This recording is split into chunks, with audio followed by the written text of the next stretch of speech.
ಯಾಕಂದ್ರೆ ನಾನು ಬಹಳ ವರ್ಷಗಳ ಕಾಲ ಹಳ್ಳಿಯ ಹಿನ್ನೆಲೆಯ ಮಕ್ಕಳೊಂದಿಗೆನೆ ಬಹಳ ಬೆರೆತಿದ್ದು ಕೆಲಸ ಮಾಡಿದ್ದು. ಹಳ್ಳಿಯ ಮಕ್ಕಳಲ್ಲಿರುವ ಜಾಣ್ಮೆ, ಹಳ್ಳಿಯ ಮಕ್ಕಳಲ್ಲಿರ್ತಕ್ಕಂತಹ ಬುದ್ಧಿವಂತಿಕೆ, ಅವರಲ್ಲಿರ್ತಕ್ಕಂತಹ ಕ್ರಿಯಾಶೀಲತೆ ಪಟ್ಟಣದ ಮಕ್ಕಳಿಗೆ ಇಲ್ಲ. ಯಾಕೆಂತ ಒಂದು ಉದಾಹರಣೆ ಹೇಳ್ತೀನಿ. ನನ್ನ ಮಗ 5ನೇ ಕ್ಲಾಸ್ನಲ್ಲಿ ಓದುವಾಗ ಪ್ಯಾನ್ ಹಣ್ಣು ಎಲ್ಲಿ ಸಿಗ್ತತಿ, ಎಲ್ಲಿಂದ ತಂದ್ರಿ ಅಂತ ಹೇಳಿ ಪ್ರಜ್ಞೆನೇ ಇದೆ. ಎಲ್ಲಿ ಸಿಗ್ತತಿ ಅಂದ್ರೆ ಅಂಗಡಿಯಾಗ ಸಿಗ್ತತಿ ಅಂತ ಹೇಳಿ.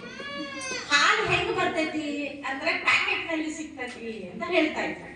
ಇದು ಪಟ್ಟಣದ ಮಕ್ಕಳ ಕ್ಲಾಸಿಗೆ ಒಂದು ಫಸ್ಟ್ ರ್ಯಾಂಕ್ ಬರ್ತಾರೆ, ಆದ್ರೆ ಪ್ರಾಥಮಿಕ ಜ್ಞಾನ ಇರೋದು. ನಿಮ್ಮ ಮಕ್ಕಳೆಲ್ಲ ಅದೃಷ್ಟವಂತರು. ಹಳ್ಳಿಯ ಸುತ್ತಮುತ್ತಲ ಪರಿಸರದಲ್ಲಿ, ಒಳ್ಳೆಯ ಸುಂದರ ಪರಿಸರದಲ್ಲಿ ನಿಮ್ಮ ಮಕ್ಕಳು ಈ ಶಾಲೆಗೆ ಬರ್ತಾ ಇದ್ದಾರೆ. ಆಮೇಲೆ ಅವರು ಇದು ಈಗ ಅಂಬೆಗಾಲು ಇರ್ತಕ್ಕಂತಹ, ಅಂಬೆಗಾಲು ಇಲ್ಲ, ಈಗ ಹುಟ್ಟಿರೋ ಸಂಸ್ಥೆ. ಇಲ್ಲಿ ಇತಿಹಾಸ ಕೇಳಿದ್ರೆ ನಾನು ಈಗ ಪ್ರಾರಂಭ ಆಗಿ ನಮ್ಗೆ ಒಂದು 2-3 ತಿಂಗಳು ಮಾತ್ರ ಶುರುವಾಗಿದೆ ಮೇಡಮ್.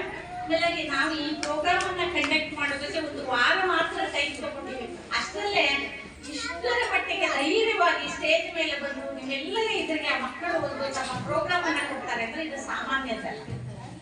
ನಾನು ದೊಡ್ಡ ದೊಡ್ಡ ಕಾಲೇಜುಗಳಲ್ಲಿ ದೊಡ್ಡ ದೊಡ್ಡ ಫಂಕ್ಷನ್ ನೋಡಿದ್ದೀನಿ, ಆದ್ರೆ ನಿಮ್ಮ ಮಕ್ಕಳು ಇಲ್ಲಿ ಬಂದು